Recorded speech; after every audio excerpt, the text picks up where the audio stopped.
The White House has announced details of President Donald Trump's first visit to Asia as U.S. leader, a trip full of potential minefields, as he seeks to firm up the country's alliance with Japan and heap pressure on nuclear-armed North Korea. Trump will travel to Japan, South Korea, China, Vietnam and the Philippines on a whirlwind tour from November 314, the White House said in a statement Monday. Deputy Chief Cabinet Secretary Kotaro Nagami on Tuesday confirmed Trump's visit to Japan, which he said will be the first leg of the U.S. president's trip to Asia. The White House said Trump would visit Japan from November 57, during which he is scheduled to meet with U.S. service members and self-defense force troops and participate in bilateral meetings with the Prime Minister.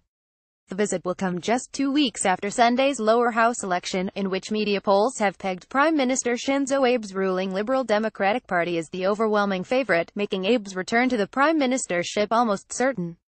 Nagami also confirmed that Trump is expected to meet with the families of abductees to North Korea, although he noted that details have yet to be fleshed out regarding the timing and location of the meeting.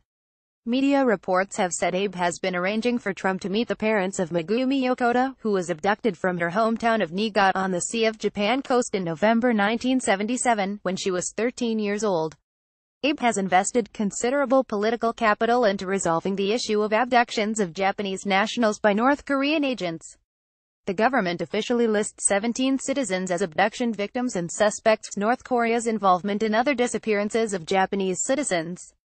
While 5 of the 17 were repatriated in 2002, Pyongyang maintains that 8, including Megumi Yokota, have died and that the other 4 never entered the country. This is about Abe's domestic optics, but also I think Abe wants to link the U.S. policy on DPRK to this more emotive side of the equation, which has, in the past, been a wedge issue between the U.S. and Japan, said Nick Bisley, a professor of international relations at La Trobe University in Melbourne, Australia. DPRK stands for Democratic People's Republic of Korea, the North's formal name. If you can get the issue into the Trump thinking about DPRK, then it will be very useful for him, Bisley said. It may complicate any negotiations with the DPRK, but that's not Abe's concern, and Abe may very well be able to achieve this goal. The Prime Minister has developed a strong rapport with the mercurial Trump, a rare prize among world leaders, meeting in person several times and speaking over the phone on numerous occasions, especially during periods of high tensions with North Korea. During his presidential campaign, Trump had stoked concern in Tokyo with comments that he might abandon or alter the U.S. security alliance with Japan. Abe, however, has managed to mostly assuage those fears, and bring Trump back into the fold, securing numerous guarantees that the alliance remains ironclad. The government is likely to use the visit by Trump to showcase this progress. We believe his visit is a perfect opportunity to demonstrate to the world how strong the Japan-US alliance is, Nagami said. After Japan, Trump will head to South Korea to meet Liberal President Moon Jae-in. The U.S. president will then speak before the country's National Assembly, where he is scheduled to call on the international community to join together in maximizing pressure on North Korea, according to the White House.